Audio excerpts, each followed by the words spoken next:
Hello 2022లో ధమాకా చూసాం, ఒక ధమాకా పేల్చారు. తర్వాత మళ్ళీ ఇప్పుడు 2 ఇయర్స్ తర్వాత ఈ మధ్యలో మ్యాడ్ వచ్చింది, టిల్లీ స్క్వేర్ వచ్చింది. కానీ ఇంత హిట్స్ వచ్చినా సరే మీరు ప్రమోషన్స్లో చాలా దూరంగా ఉంటారు. ఈ సినిమాలోనే ప్రమోషన్స్ ఎక్కువ కనబడుతున్నారు.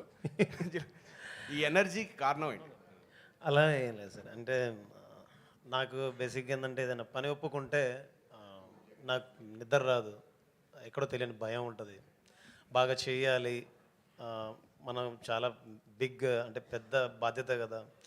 సో మనం కనబడడం కంటే కూడా మన పని కనిపిస్తే బాగుంటుంది, అండ్ మనం కనబడడం కంటే మన పాట వినబడితే బాగుంటుందని. అండ్ ఫస్ట్ టైం ఇంత పెద్ద సినిమా చేస్తున్నప్పుడు ఆబ్వియస్లీ ఫర్దర్గా ఏం చేస్తే బాగుంటుందని ఎక్కువ ఆలోచనలోనే ఉంటాను.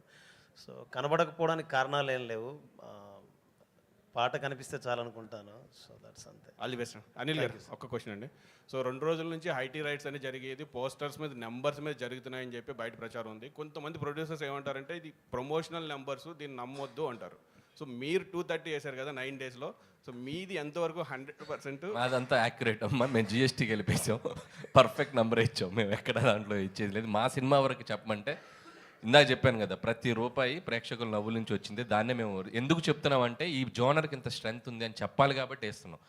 యాక్చువల్గా అయితే అంత చెప్పుకోవాల్సిన ఇది కూడా ఏముంది, సినిమా సక్సెస్ అయిపోయింది, జనాలు చూసేశారు. But yes, these kind of family genre films and entertainment films have a great pull. ఇంకొక 5-6 సినిమాలు ఎవరైనా అటెంప్ట్ చేస్తారు. సో ఈ సినిమాకి ఎంత ఉందంటే ఇంకా దానికి అడిషనల్గా చేయడానికి కూడా మనం బాగుంటుందని చెప్పి we're showcasing it. Yes, this film have this strength అని. అంతే. All the best. వెంకటేష్ గారు. హాయ్ వెంకటేష్ గారు. వెంకటేష్ గారు. మూర్తి గారు ఏదో.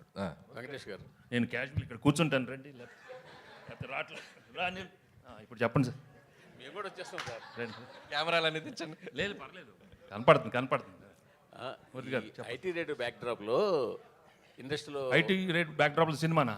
కాదు సార్, ఐటీ రేట్ల బ్యాక్డ్రాప్లో కొంతమంది నిర్మాతలతో మాట్లాడుతుంటే పెద్ద నిర్మాతలు ఒక సీరియస్ పాయింట్ చెప్పారు. హీరోలు కనుక మొత్తం వైట్ తీసుకుంటే ఏ నిర్మాత బ్లాక్ చేయాల్సిన అవసరం లేదు అనే స్టేట్మెంట్ చాలా పెద్ద నిర్మాతల నుంచి వచ్చింది నా దగ్గరికి. హీరోలు బ్లాక్ తీసుకోకపోతే మేము ఇంకెవరికి బ్లాక్ ఇవ్వాల్సిన పని లేదు. ఇండస్ట్రీలో ఒక టెక్నీషియన్ కానీ, ఒక వర్క్ కానీ, దేనికి కానీ ఇవ్వాల్సిన పని లేదు. ఓన్లీ ఫర్ హీరోల కోసమే మేము బ్లాక్ ఇవ్వాల్సి వస్తుంది.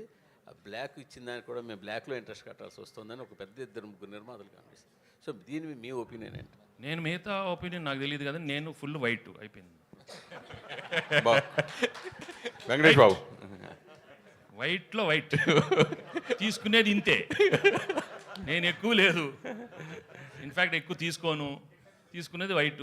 అది ఆఫీస్లో తీసుకుంటారు. ఇప్పుడు డైలీ ఏదో తీసుకుంటాను, ఇది ఫర్ ఎక్స్పెన్సెస్. సింపుల్ అనమాట. Venkatesh garu, hi. Here, sir, here. Hi, sir. So this is Prakyat from Gulde.com. So